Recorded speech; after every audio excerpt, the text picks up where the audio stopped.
Good morning, everyone. It's Dr. Hodges. I forgot my selfie stick because I wasn't sure if I was going to make a video this morning. I was a little sleepy, so I'm not even going on as far as a walk as I normally do.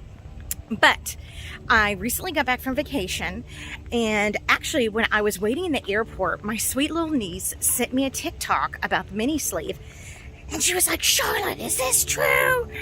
And then I watched the TikTok and I was like, oh my God. This is why I tell my patients, please don't go on the internet and be Dr. Google. So what this video is going to be about is debunking TikTok and the mini sleeve TikToks. So I think I might begin to do a series. So if any of you guys have any links to TikTok videos that people have made and they're just saying some crazy stuff, send them to me, and I will debunk what I can. So here we go. So on the link, the young lady was talking about the mini sleeve and celebrities that they just know that have undergone the procedure and how you can tell. And then they went through exactly what the mini sleeve is. When I tell you that they got everything wrong, except the fact that you operate on your stomach, it's the only thing that they got correct. So, oh my goodness, I'm looking at this video. My hair is a hot mess. Okay, so let's first get started. What is a mini sleeve?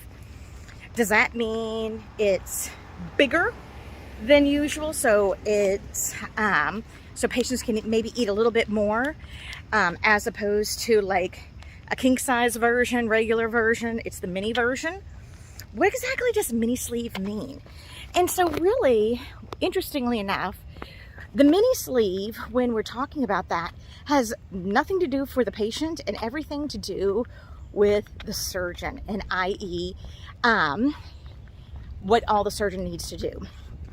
In a traditional sleeve gastrectomy, it is performed laparoscopically.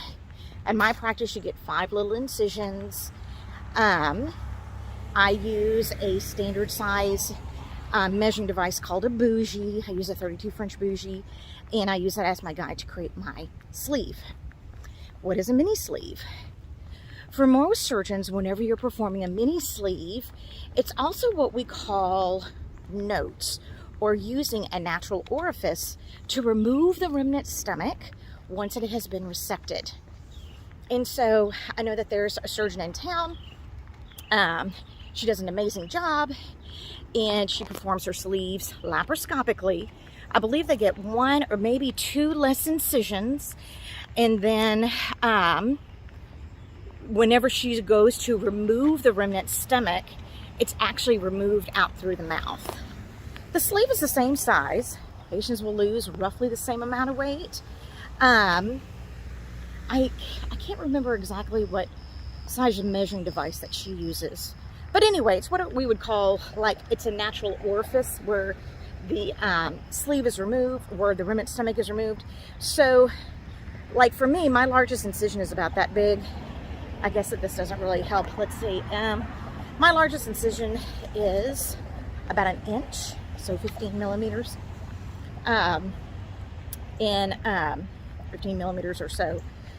And for her, she just doesn't have a very large incision. All of her incisions are about 5 millimeters in length. That is also the same as if a patient is undergoing a mini gastric bypass. And that is kind of a misnomer, because I think whenever somebody hears mini gastric bypass, they are thinking something that is not as invasive. I get that a lot. I'm like, I'm in your belly. It is invasive.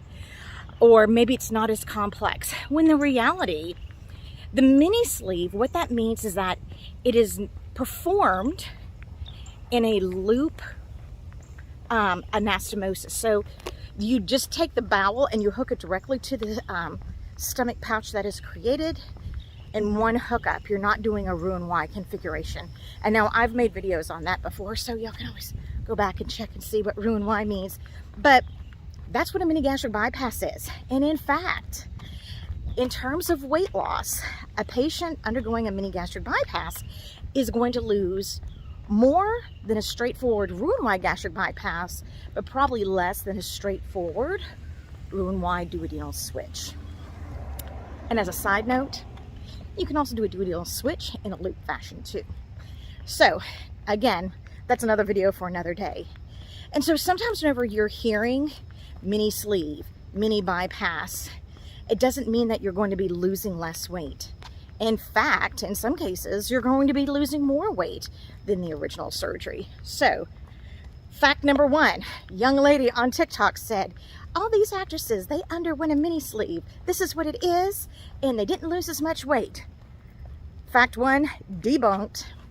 Number two, there was a picture that they showed of these celebrities and talking about, like, with the rapid weight loss, patients they'll have a lot of excess skin.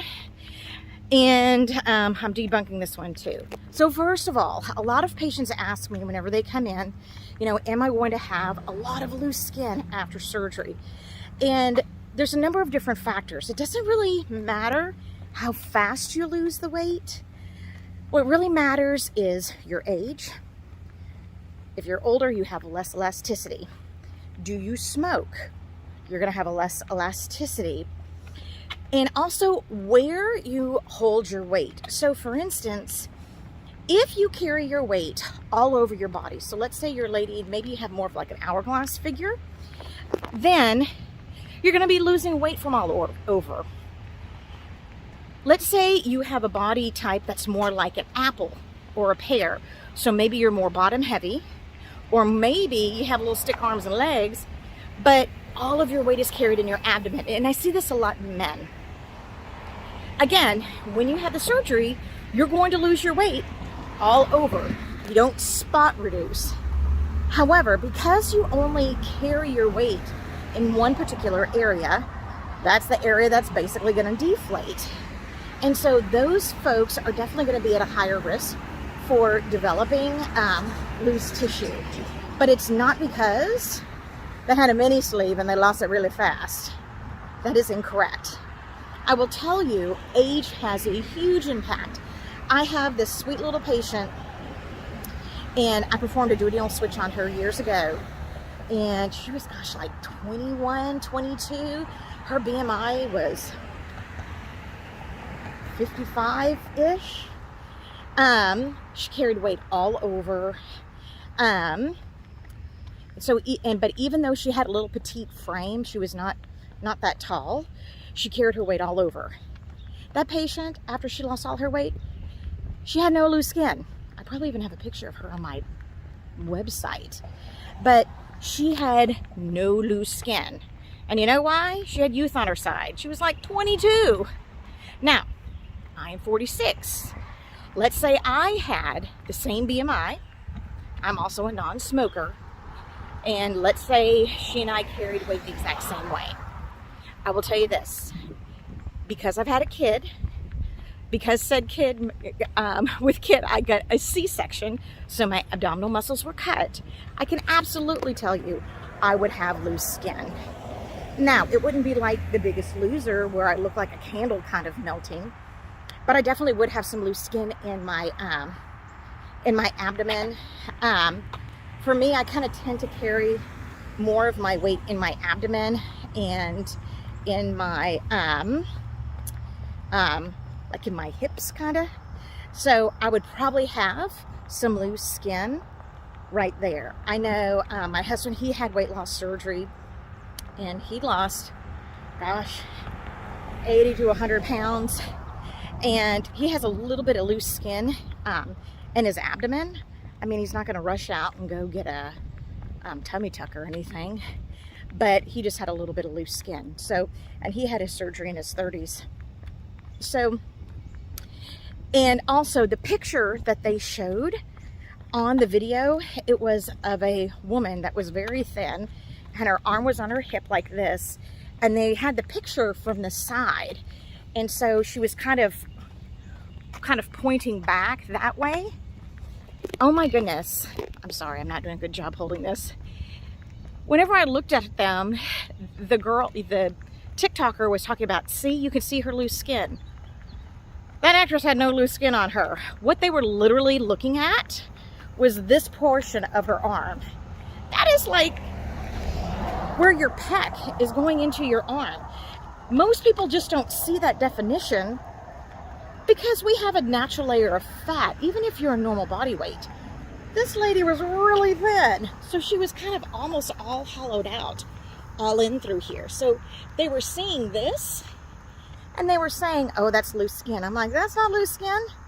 She has like 0% body fat. You were like looking at a muscle, just not a very well-developed muscle, but you're looking at muscle. The same way where I'll have some patients after they've begun to lose weight, and usually like at the 3-month mark, and they'll come in and they're like, Dr. Hodges, I'm feeling something, and it's on my neck, and I don't know what it is. And I go, oh, honey, that's your collarbone. That's fine. It's supposed to be there. That's not a mass. And so sometimes people just aren't aware of the anatomy. So that is another myth from that TikTok that I am debunking.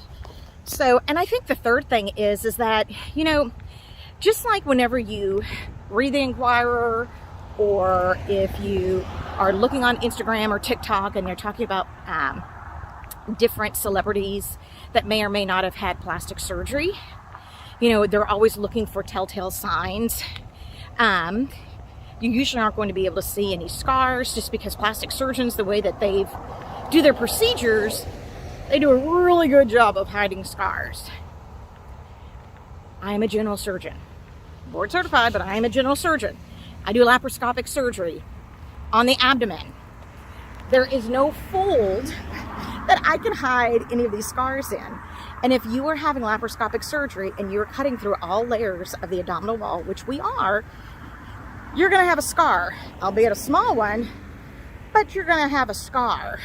And so I think the last thing that this TikToker could have done, and didn't, is just look at the patient's abdomen. Did she have any scars? Now, a lot of people, well, most people have really teensy tiny scars, so you can't see it unless you get close up. But you're gonna have a scar. You know, typically with a sleeve, with mine, you're gonna have 5. If you're having a bypass or duodenal switch, you're gonna have 6. If you're having a revision, probably gonna have 6. Now, your largest scar is only gonna be about 1 inch or so long, but it's a scar nonetheless. And so those would be my 3 little myths that I'm super happy to debunk. I texted my niece. I think I started off with, OMG, nothing on that is correct. I need to make a video on this. So y'all just be careful when you're watching your TikTok, okay? Hope that this helped. Bye-bye.